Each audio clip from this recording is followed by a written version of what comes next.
Price the Lord. அன்பானவர்களே, இயேசுவின் இனிய நாமத்தில் உங்களை வாழ்த்துகிறேன்.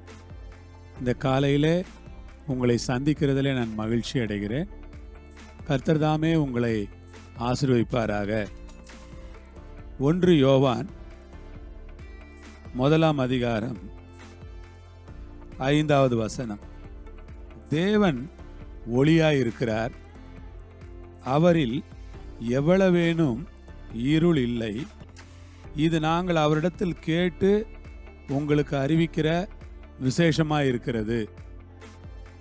தேவன் ஒளியாயிருக்கிறார்.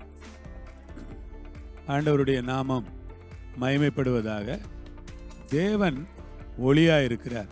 பைபிள் சொல்லுகிறது தேவன் ஒளியாயிருக்கிறார். சகோதர சகோதரிகளே, தேவன் ஒளியாயிருக்கிறார் என்று யோவான் சொல்லுகிறார்.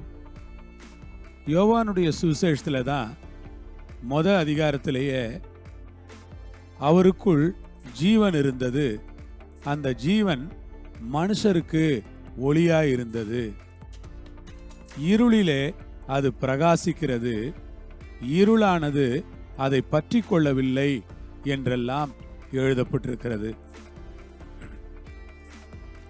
அவருக்குள் ஜீவன் இருந்தது, அந்த ஜீவன் மனுஷருக்கு ஒளியாயிருந்தது. ஆம், அந்த தெய்வீக ஒளி.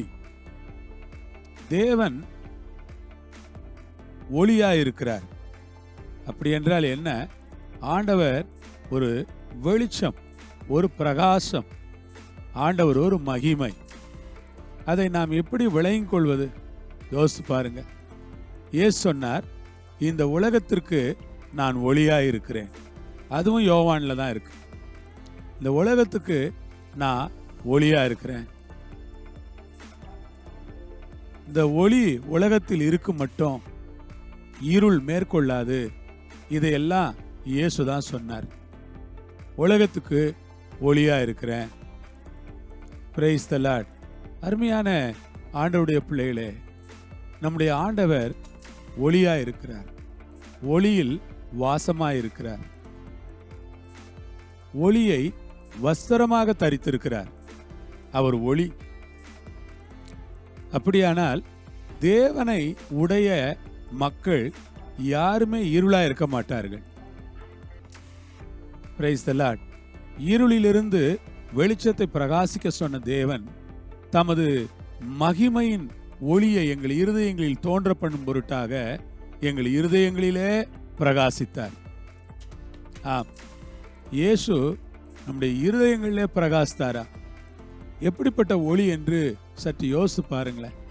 தேவனை போல அந்த மகிமையான ஒளி எங்கேயுமே கிடையாது. எவ்வளவேனும் இருள் இல்லை. அப்படி என்றால் என்ன?